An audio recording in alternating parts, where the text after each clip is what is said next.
So welcome to our YouTube channel. आज मैं कुछ अलग तरीके से बताता हूँ आपको। न्यूज़पेपर के बारे में बताऊँगा। द हिंदू। अब द हिंदू सुनते एक बार ये मत सोचा करो कि भाई ये इस पर्टिकुलर कुछ आर्टिकल होगा, उसमें डीपी होगा, कुछ होगा। ठीक है, कुछ ना कुछ आपको इंपॉर्टेंट मिलेगा उसमें से। कहीं से भी पढ़ लो, कुछ ना कुछ इंपॉर्टेंट मिलेगा। तो इसमें पहली जो न्यूज़ थी, आज 21 जून का न्यूज़पेपर मैं एग्जाम्पल के तौर पर उठा रहा हूँ। ठीक है, आप मुझे बताना ये सही है क्या तरीका या नहीं। फिर मैं कंटिन्यू करूँगा ये चीज़, वरना मैं बंद कर दूँगा। पहला जो न्यूज़ थी वो था massive distribution of ex gratia will strain finances, says centre. इसका मतलब क्या है, सेंट्रल गवर्नमेंट ने कहा है, सुप्रीम कोर्ट में एक केस चल रहा है अभी, उसमें कहा गया है कि जो कोविड-19 की वजह से जो फैमिलीज़ की मेंबर्स की डेथ हुई है उनको सबको 4 लाख रुपए देने चाहिए सरकार को। जैसे भाई कोई भी रेलवे एक्सीडेंट होता है या फिर कोई भी एक्सीडेंट होता है जहाँ पर जैसे भोपाल गैस ट्रेजेडी थी, तो ऐसा कुछ होता है तो उसके अंदर क्या करती है, सरकार कंपनसेशन देती है। तो इसी तरीके से कहा जा रहा है कि कोविड-19 के केस में भी आप कंपनसेशन दो। तो एक केस ऐसा गया, एक पेटिशन दायर की गई है सुप्रीम कोर्ट में। लेकिन फिर सेंटर ने क्या कहा है कि अगर हम ऐसे एक्स ग्राटिया प्रोवाइड करेंगे, यानी लोगों को पैसा प्रोवाइड करेंगे ऐसे 4-4 लाख रुपए, तो इससे क्या होगा, this will strain the finances. मतलब सरकार के पास जो पैसा है वो स्ट्रेन हो जाएगा, यानी वो सरकार के फाइनेंशियल बर्डन में आ जाएंगे कि हम इतना पैसा लगाए कहाँ से, सरकार के पास इतना पैसा नहीं है, कहने का मतलब ये है। और दूसरी बात इसमें कहा गया है कि भाई ये जो कोविड-19 है वो ऐसा नहीं है कि जैसे रेलवे में क्या होता है, एक बार एक्सीडेंट हुआ और जिनकी मौत हुई उनको क्या पैसे दे दिए, तो उसमें फिक्स नंबर ऑफ पर्सन की डेथ होती है। लेकिन कोविड-19 केस में डेथ बढ़ती जा रही है। मतलब ऐसा नहीं है कि वन टाइम इसमें कुछ ऐसी डेथ हो रही है और उसको पैसे दे दे सरकार। तो इसलिए सरकार ने ये भी पॉइंट रखा है कि फाइनेंसिस की बहुत ज़्यादा ज़रूरत होगी, इसलिए इसलिए हम कैंसिल कर रहे हैं। ऐसा कुछ नहीं होगा, उन्होंने सुप्रीम कोर्ट को कहा है, सेंटर ने। ठीक है। अब सेंटर को, जो मैंने बताया था एक वीडियो में आपको, रिप्रेजेंट कौन करता है सरकार को, सोलिसिटर जनरल करेगा। ठीक है। वो किसका सहायक होता है, अटॉर्नी जनरल का। अटॉर्नी जनरल वही था जो आर्टिकल 76 में है। ठीक है। तो ऐसे ही जो सोलिसिटर जनरल है, जो किसका सहायक होता है, अटॉर्नी जनरल का। तो इसी तरीके से सोलिसिटर जनरल के भी सहायक होते हैं, और उनको ही क्या कहते हैं, एडिशनल सोलिसिटर जनरल। तो इसमें लिखा गया है कि जो सरकार को रिप्रेजेंट किया है वो किसने किया है, जाके एडिशनल सोलिसिटर जनरल, जिसका नाम दिया गया है ऐश्वर्या भाटी। मतलब वो आपको मैं पोस्ट का तरीका समझा रहा हूँ, तो है क्या, एक अटॉर्नी जनरल होता है, उसके अंडर एक सोलिसिटर जनरल होता है, फिर आगे 4 क्या होते हैं, एडिशनल सोलिसिटर जनरल, यानी जो सोलिसिटर जनरल की हेल्प करेंगे। ठीक है, ये सरकार की तरफ से केस रिप्रेजेंट करते हैं। पहली न्यूज़ ये थी। जो दूसरी न्यूज़ थी वो थी कर्नाटका के बारे में। अब हमें स्टेट से कोई लेना देना नहीं, हमें बात समझनी है क्या कह रहे हैं। यहाँ पर बात हुई है एक्सेस डेथ की। देखिए, सरकार जो इस टाइम हम पे कोविड-19 में डेथ रेट बता रही है, फॉर एग्जांपल वो कहती है कि इंडिया में टोटल 40,000 लोग, या ओवरऑल ऐसे देखो, इंडिया सरकार कह रही है कि इस समय पर लगभग 3 लाख लोग की मृत्यु हुई है कोविड-19 से। लेकिन रिपोर्ट्स आ रही है इस टाइम पे कि जो डेथ रेट है, जो डेथ हुई है, वो लगभग 10 लाख से भी ऊपर हुई है। लेकिन सरकार ये नंबर कम शो कर रही है, ऐसा क्यों है। देखिए, एक रजिस्टर होता है सरकार के पास जिसमें डेथ को रजिस्टर करते हैं कि भाई किसी की डेथ हुई है, उसको ही क्या कहते हैं, हम उस सिस्टम को कहते हैं सिविल रजिस्ट्रेशन सिस्टम। ठीक है, CRS, civil registration system, CRS होता है। यानी वहाँ पर आप अगर किसी की फैमिली के मेंबर की डेथ हुई है तो आप वहाँ पे रिकॉर्ड करवाएंगे कि भाई हमारा मेंबर चला गया। तो इस तरीके से अगर देखा जाए, हर साल में कुछ नंबर ऑफ डेथ्स रिकॉर्ड होती है। फॉर एग्जांपल, अगर 2020 वाले साल में, 2019 वाले साल में जब कोविड-19 नहीं था, फॉर एग्जांपल पूरे इंडिया में, एग्जांपल के तौर पे 3 लाख लोग मर रहे थे। ठीक है, इंडिया में, पूरे इंडिया में 3 लाख लोग मर रहे थे। लेकिन फिर क्या होता है, 2020 आता है, कोविड-19 पेंडेमिक होता है, और एग्जांपल के तौर पे 2020 में क्या होता है, 5 लाख लोग मरते हैं। तो इसका मतलब वो क्या था, जो 2 लाख मर रहे थे, जो पहले मर रहे थे 2019 में, जो लोग मर रहे थे वो क्या थे, वो नॉर्मल रेट था। लेकिन जो 2020 है उसमें 5 लाख लोग मरे, यानी कुछ एक्स्ट्रा नंबर ऑफ डेथ हुई है। तो वो एक्स्ट्रा नंबर ऑफ जो डेथ है वो क्या होनी चाहिए, किसी और बीमारी से हुई होगी, तो उसी को कहा जाता है कि वो कोविड-19 की वजह से वो डेथ्स हुई है। लेकिन सरकार उस चीज़ को नहीं गिन रही। कहा क्या गया है कि जो सिविल रजिस्ट्रेशन सिस्टम है उसमें इस टाइम पे लगभग अप्रैल 2020 से मई 2021 के बीच में 1,70,000 डेथ हुई है लगभग, रिकॉर्ड। ठीक है, लेकिन सरकार रिकॉर्ड में क्या बता रही है कि कितनी डेथ हुई है टोटल कोविड-19 की वजह से? 29,000। और इसने क्या बताया कि इस रजिस्टर ने क्या बताया कि इतनी एक्सेस डेथ हुई है। एक्सेस डेथ क्या होती है? जो नॉर्मल डेथ रेट होता है उससे ज़्यादा कितनी डेथ हुई है, वो होती है एक्सेस डेथ। ठीक है, एग्जाम्पल वही है कि अगर 2019 में 3 लाख लोग मरे हैं और 2020 में 5 लाख लोग मरे हैं, तो एक्सेस डेथ कितनी हुई है? 2 लाख। तो वो हुई है एक्सेस डेथ कितनी? 1,70,000। और सरकार कुल बता रही है कि भाई 29,000 हुई है कोविड-19 में। तो यही कहा जा रहा है कि हर एक स्टेट के हिसाब से जो कोविड-19 के केसेस है वो अंडर रजिस्टर किए गए हैं, यानी जितने नंबर ऑफ पर्सन की डेथ हुई है वो कम रजिस्ट्रेशन हो रहे हैं। बस इससे हमें समझना ये था कि एक रजिस्टर होता है, रजिस्ट्रेशन सिस्टम है जिसमें डेथ को रिकॉर्ड किया जाता है, उसको कहते हैं सिविल रजिस्ट्रेशन सिस्टम, CRS। इतनी बात खत्म। फिर एक आर्टिकल यहीं पे था, आर्टिकल कह रहा हूँ, न्यूज़ थी फ्रंट पे, कि भाई अभी सरकार ने क्या किया है, 14 तारीख को 14 जून को एक मीटिंग की है और एक प्रपोजल रखा है कि जो जम्मू एंड कश्मीर में जो गवर्नमेंट जो पार्टीज़ हैं उनको इनवाइट किया है, किस लिए? कि आप आओ हमारे साथ बैठ के बातचीत करते हैं कि भाई आगे जम्मू कश्मीर में क्या होना चाहिए। देखिए बैकग्राउंड समझते हैं इसका। आपको सबको पता ही होगा 2019 में क्या हुआ था, जम्मू एंड कश्मीर का स्पेशल स्टेटस को हटा दिया गया था, आर्टिकल 370 को, जो स्पेशल स्टेटस था जम्मू कश्मीर का वो हटा दिया गया था, आर्टिकल 370 में था जो।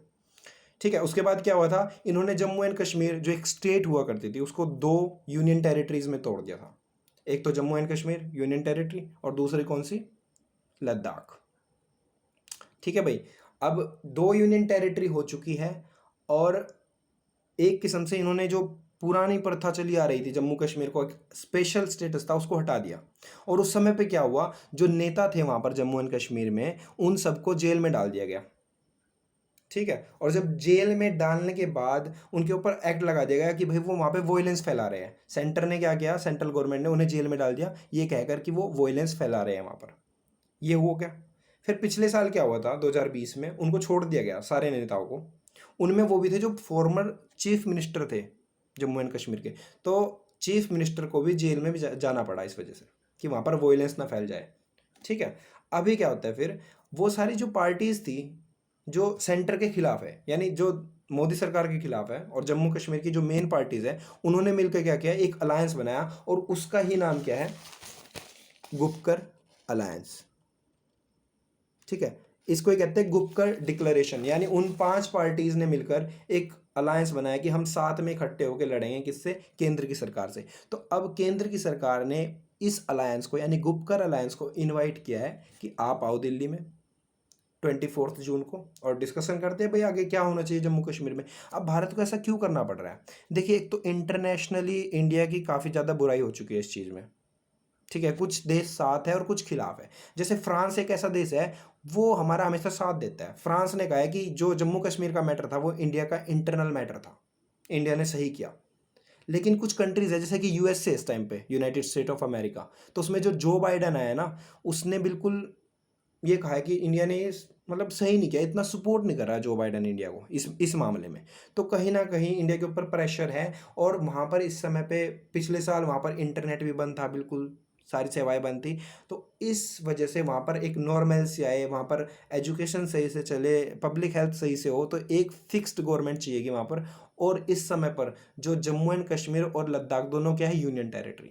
लेकिन जम्मू एंड कश्मीर के लोग क्या चाहते हैं कि जम्मू एंड कश्मीर को फिर से एक स्टेटहुड प्रोवाइड किया जाए, यानी फिर से इसको एक स्टेट बना दिया जाए। तो इस वजह से कि इसको स्टेट बनाया जाएगा इन्हें या नहीं बनाया जाएगा, ठीक है, पावर में कौन आएगा, किसे वहाँ पर किस तरीके से गवर्नमेंट फॉर्म होगी, तो इस बारे में वो डिस्कशन कर रहे हैं। फिर देखिए बीच में काफ़ी सारे पेज होते हैं, वो हमारे काम के नहीं हैं। अभी जो मैं आपको बता रहा हूँ वो मैं एडिटोरियल पेज पे ले जा रहा हूँ, पेज नंबर 6 होता है जो। तो उसमें जो सबसे ऊपर की न्यूज़ है वो इसी बारे में है कि 14 जून को इनवाइट किया गया है गुपकर अलायंस के लोगों को। कहाँ पर? दिल्ली में। गुपकर अलायंस वही है जो जम्मू एंड कश्मीर में 5 पार्टीज़ ने एक साथ फॉर्म किया था। और इसमें ये कहा जा रहा है कि भाई इस समय पर जो वर्ल्ड पॉलिटिक्स है वो बदल चुकी है। जैसे अमेरिका में, यूएसए में जो बाइडन आ गया, उसने अफगानिस्तान से अपने ट्रूप्स को वापस बुला लिया है। आपको ये न्यूज़ बना रखी है मैंने। इसका लिंक मैं डिस्क्रिप्शन में डाल दूंगा। अफगानिस्तान में क्या क्या हुआ था और यूएस अपने ट्रूप्स वापस क्यों बुला रहा है। तो यही कहा है कि जो बाइडन ने ट्रूप्स वापस बुलाने शुरू कर दिया है। इसी तरीके से उन्होंने चाइना पे प्रेशर बनाना शुरू कर दिया यूएसए ने, कि चाइना एक डोमिनेटिंग पावर के तौर पे उभर के आ रहा है, यानी वर्ल्ड को, ये डेप्थ ट्रैप पॉलिसी है इसकी, कि ये वर्ल्ड को कंटेन करना चाह रहा है चाइना, इसकी पॉलिसी गलत है चाइना की, ऐसा यूएसए कह रहा है। और इसी तरह पे जो बाइडन ने क्या कहा है कि भाई इंडिया में भी जो ये सेंटर ने ये किया था कि जम्मू एंड कश्मीर को बाइफरकेट कर दिया था, इसका स्पेशल स्टेटस हटा दिया था एकदम से, ये भी कुछ हेस्ट में हुआ है, यानी जल्दी में हुआ है। तो कहीं ना कहीं इंटरनेशनल प्रेशर है इंडिया के ऊपर इस बात का। अब अगली अगली न्यूज़ जो हम बात करते हैं, इसके बारे में ज़्यादा बात कर ली हमने, ये है कि ईरान में क्या हुआ है। ईरान में अभी इलेक्शन हुए हैं, प्रेसिडेंट के इलेक्शन, और वहाँ पर इब्राहिम रेजी, ये नाम है, आप देख सकते हो, इब्राहिम रेजी, इनको क्या बना दिया गया है, प्रेसिडेंट बना दिया गया है। अब देखिए, आप इतना मत सोचा करो कि भाई ये ब्लर दिख रहा है मेरे को, कैसा दिख रहा है, आप समझने पे ध्यान दीजिए एक बार, ठीक है। फिर आपके पास अगर न्यूज़पेपर है तो सही है, नहीं है तो आप ऑनलाइन चेक कर सकते हो, ऑनलाइन अवेलेबल होगा, ठीक है। द हिंदू न्यूज़पेपर, पहले सुनने पे ध्यान दीजिए इस बात को। इसमें क्या हुआ है मैं आपको ये समझाता हूँ, वहाँ पे किस तरीके से पावर पॉलिटिक्स है। किसी भी देश में ऐसा नहीं है, लेकिन ईरान में ऐसा है। वहाँ पर प्रेसिडेंट से भी ऊपर कोई होता है, और उसको ही कहते हैं सुप्रीम लीडर। तो इसको ऐसे समझिए, मैं सुप्रीम लीडर हूँ। अब आगे कोई भी प्रेसिडेंट बने, प्रेसिडेंट क्या करेगा, देश के काम देखेगा, ठीक है, डे टू डे वर्क देखेगा प्रेसिडेंट। लेकिन अगर कोई भी डिसीजन लेना है रिगार्डिंग मिलिट्री, रिगार्डिंग जुडिशरी, जो मेन डिसीजन लेने हैं, या फिर ओवरऑल कंट्री क्या करेगी, उसके लिए एक सुप्रीम लीडर बना रखा है ईरान ने। तो इस तरीके से जो मेन पावर है ईरान में, वो सुप्रीम लीडर के हाथ में होती है, और उसके नीचे क्या काम करता है, प्रेसिडेंट काम करता है। अभी थोड़े दिन पहले तक प्रेसिडेंट कौन था वहाँ पर, प्रेसिडेंट था, आपने सुना हो, रूहानी। मैं आपको नाम दिखा देता हूँ एक बार उसका, हसन रूहानी था। हाँ,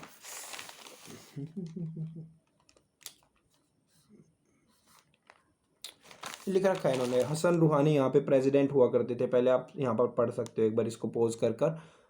और अभी क्या हुआ है, हसन रूहानी एक रिफॉर्मिस्ट था, यानी वो रिफॉर्म्स चाहता था कि बदलाव हो सोसाइटी में, कुछ चेंजेस हो, पॉलिटिकल स्ट्रक्चर में कोई चेंजेस हो, इकोनॉमिकल स्ट्रक्चर में कोई चेंजेस हो, यानी जिससे कि एम्प्लॉयमेंट बढ़े, ऐसी चीज़ें चाहते थे। इनको क्या कहते हैं, रिफॉर्मिस्ट, यानी जो रिफॉर्म्स करना चाहते हैं। लेकिन जो इस टाइम पे सुप्रीम लीडर है, वो कंजर्वेटिव है, यानी वो बदलाव नहीं चाहता। वो चाहता है जिस तरीके से पावर पॉलिटिक्स चल रही है वो वैसे ही चलती रहे।